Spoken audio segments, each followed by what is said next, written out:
Assalamualaikum semuanya. Dalam video kali ini, kami kelompok 11 akan menjelaskan tentang kebijakan jasa. Untuk anggota kelompok 11 sendiri ada saya Arvin, ada Noval Faiz Azri, ada Aziza, ada Ervina, dan ada Dana.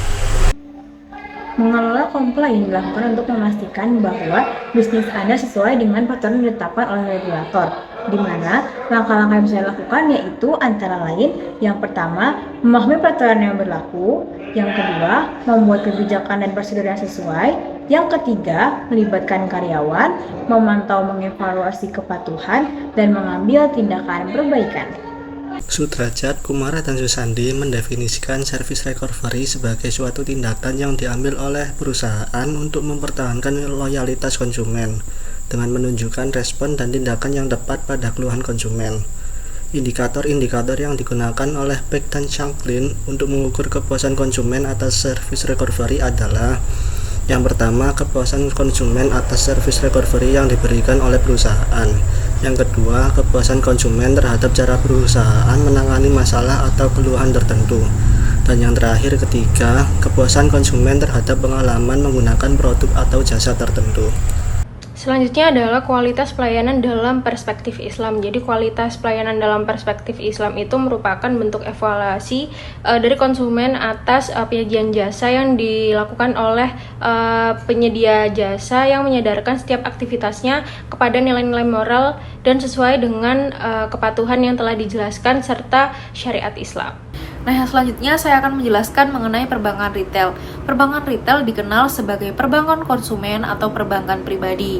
Merupakan perbankan yang menyediakan layanan keuangan kepada konsumen individu dan bukan bisnis. Nah, perbankan retail ini merupakan cara bagi konsumen individu untuk mengelola uang dan memiliki akses terhadap kredit. Tak lupa juga untuk menyimpan dana dengan cara yang aman. Nah, layanan yang ditawarkan oleh perbankan retail meliputi rekening, giro, dan tabungan, hipotek, pinjaman pribadi, kartu kredit, dan sertifikat deposito. Nah, kebanyakan konsumen menggunakan layanan perbankan ini yakni cabang lokal yang menyediakan layanan pelanggan di lokasi untuk semua kebutuhan perbankan pelanggan retail.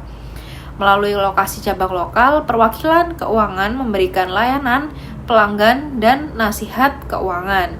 Nah, perwakilan keuangan juga merupakan kontak utama untuk aplikasi penjamin terkait produk yang disetujui kredit. Nah, yang kedua saya akan menjelaskan mengenai hotel syariah. Hotel syariah adalah hotel yang dalam penyediaan, pengadaan, dan penggunaan produk, fasilitas, dan juga dalam proses operasionalnya tidak melanggar aturan syariah. Semua kriteria teknis informasi dari yang terkecil seperti informasi yang tersedia di front office, perlengkapan ibadah, hingga penyajian dan jenis makanan minuman yang tersedia di hotel tersebut harus dipastikan semua memenuhi ketentuan nilai-nilai Islam. Menurut Fatwa Dewan Syariah Nasional Majelis Ulama Indonesia nomor 18 DSN MUI 2016, pedoman penyelenggaraan pariwisata berdasarkan prinsip syariah bahwa usaha hotel syariah adalah penyedia akomodasi berupa kamar-kamar di dalam suatu bangunan yang dapat dilengkapi dengan jasa pelayanan makanan dan minum, kegiatan hiburan dan atau fasilitas lainnya secara harian dengan tujuan memperoleh keuntungan yang dijalankan sesuai dengan prinsip syariah.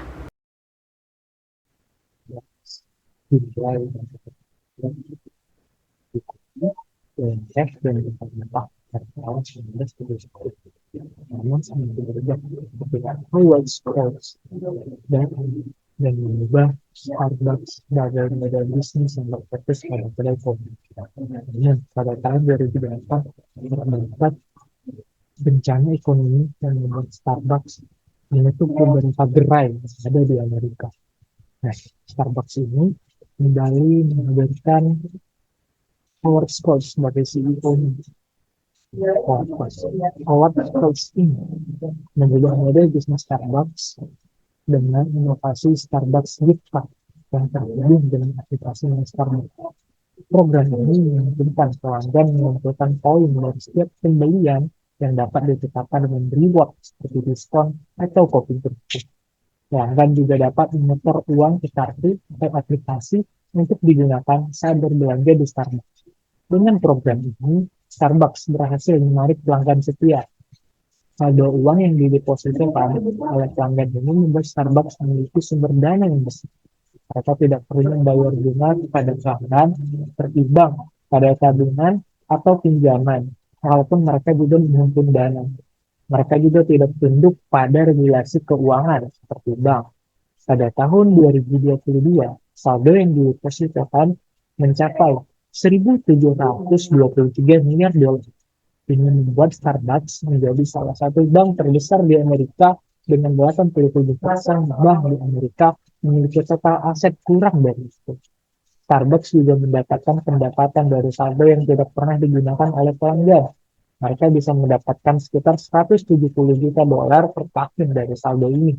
Meskipun bukan bank secara hukum, Starbucks memiliki fleksibilitas dan pendapatan pasif yang besar melalui model bisnis ini.